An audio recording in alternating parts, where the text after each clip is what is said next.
Hello,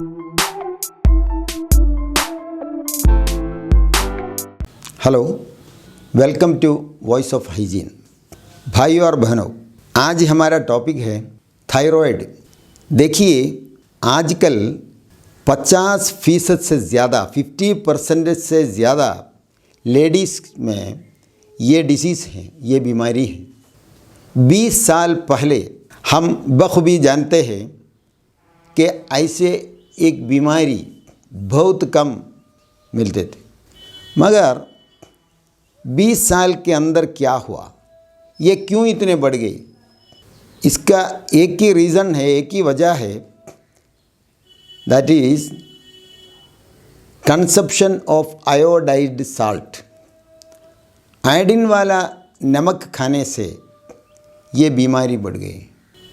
तो ये अजीब बात है, गवर्नमेंट इसको इम्प्लीमेंट कर रहा है और मेडिकल हेल्थ डिपार्टमेंट भी इसको इम्प्लीमेंट कर रहा है।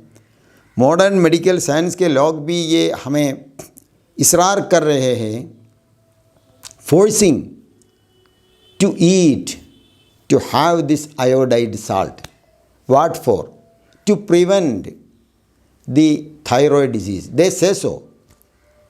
वो लोग कहते हैं आप ये आयोडीन वाला नमक खाओ क्योंकि आपको थायराइड बीमारी न आए।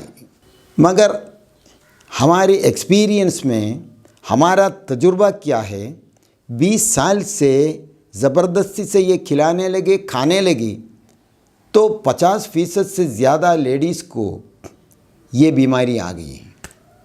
मर्दों में ये बीमारी ज़्यादा नहीं आती, वो उनको अलग बीमारी आती है, वो मैं बताने वाला हूँ। तो ये बीमारी इसी से हुआ है। कैसे समझा? देखिए, हमें उन लोगों की मॉडर्न मेडिकल साइंस की किताब से एक कोटिंग में आपके सामने पेश कर रहा हूँ। The Martindale, the complete drug reference, published by the royal pharmaceutical society of great Britain, ऐसा छापी गई एक किताब है। वो ऑथेंटिक किताब है मॉडर्न मेडिकल साइंस के।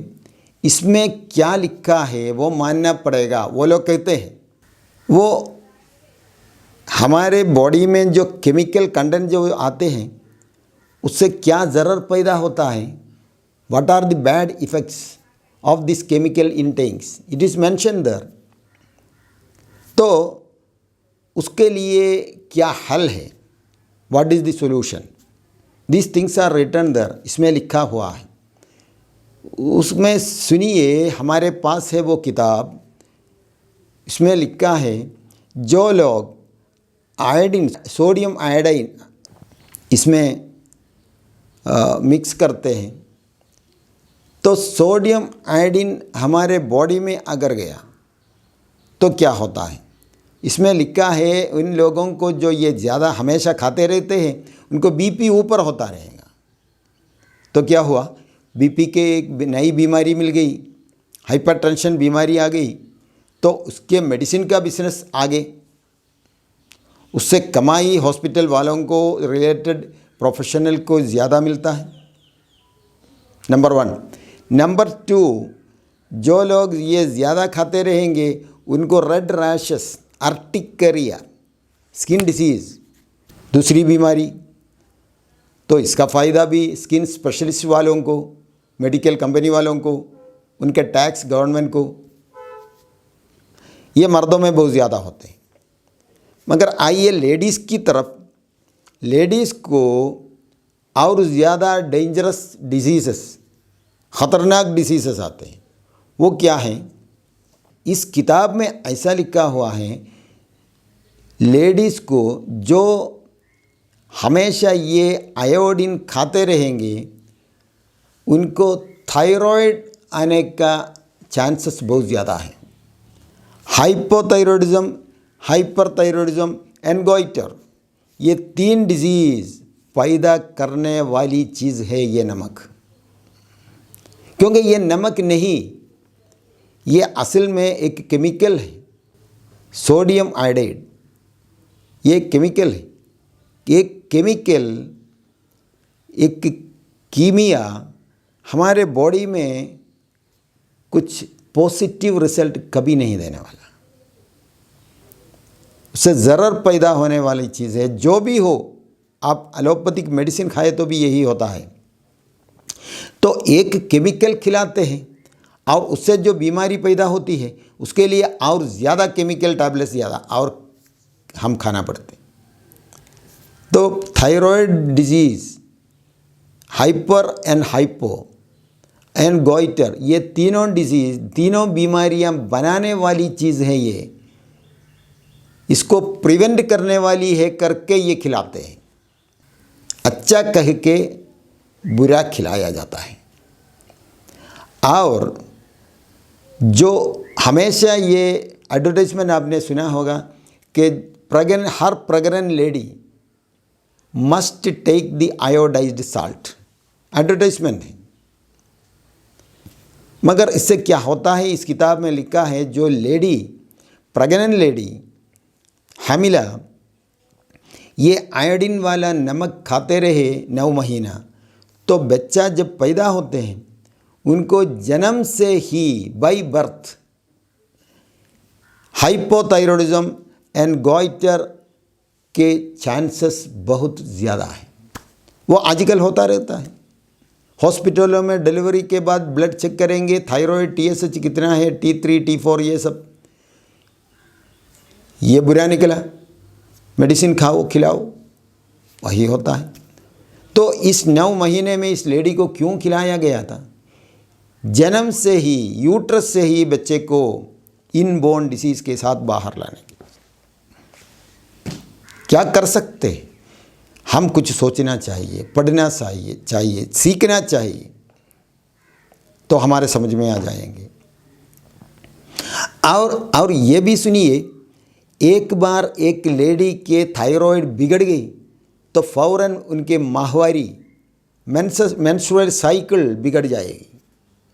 मेंस्ट्रुअल साइकिल बिगड़ गई, माहवारी बिगड़ गई तो फ़ौरन PCOD, ओवेरियन सिस्ट पैदा होते। कुछ महीनों, कुछ सालों के बाद उनके यूट्रस में गांठ निकल आएगा, यूट्रस सिस्ट, यूट्रस फाइब्रॉइड, तो बच्चा पैदा नहीं होते। तो उसके लिए भी ट्रीटमेंट, उसके लिए भी खर्चा। ये सारी चीज़ें इन आयोडाइड साल्ट से होता है। और डिप्रेशन, इनफर्टिलिटी, नींद नहीं आती, कुचली, मोटापा, हेयर फॉलिंग, ये सब थायराइड डिजीज़ के लगाया हुआ, जोड़ी हुई बीमारियां हैं। इसलिए हमारी सलाह ये है, we request you people to avoid this iodide salt. We can use, instead of it, we can use normal काला नमक, crystal salt, non iodised salt. मगर इससे भी बेहतरीन और एक नमक है, वो है रॉक साल्ट। वो पत्थर है, एक चट्टान है, वो पाउडर करके वो यूज़ करो। हिमालयन पिंक सॉल्ट के नाम से भी वो मार्केट में मिलेंगे, और लाहौरी नमक के नाम से भी वो मार्केट में मिलेंगे। वो ज़्यादातर लाहौर में है, मगर हिंदुस्तान में भी है, तो वही अच्छा रहेगा। उसमें कुछ साइड इफ़ेक्ट कुछ भी नहीं। ये देखिए, हमारे घर में हमें तो चेंज कर सकते हैं, मगर हम दावत को जाएंगे, होटल में खाएंगे और दोस्तों के साथ खाना खाएंगे, तो उधर सब हर जगह मिठाइयों में, आइसक्रीम में, चॉकलेट में, कोड़े में, और जो बेकरी आइटम्स जो मिलते हैं, लेस वाली बहुत ज़्यादा है, बच्चों को खिलाएं, सब में ये डाला जाता है। सड़कों के किनारे जो फ्रूट्स और वेजिटेबल्स को कच्चा खाने खिलाने के लिए रखा जाता है, उधर भी ये नमक डाला जाता है।